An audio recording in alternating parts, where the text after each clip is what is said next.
కంచికామకోటి పీఠాధిపత్యం వహించినటువంటి నడిచే దేవుడిని పేర్గాంచిన చంద్రశేఖరేంద్ర సరస్వతి స్వామి వారు ఒకసారి వేద పాఠశాల వైపుకి వెడుతున్నారు.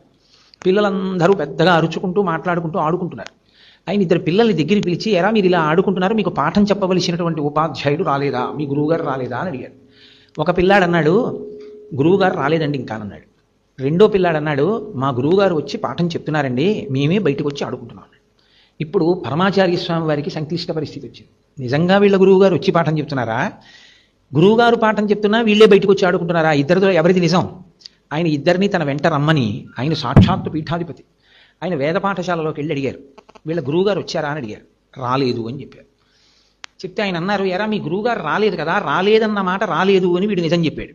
మా గురువుగారు వచ్చి పాఠం చెప్తుంటే మేమే బయట ఆడుకుంటున్నామని నువ్వు చెప్పావు, ఎందుకు ఇలా చెప్పావని అడిగారు.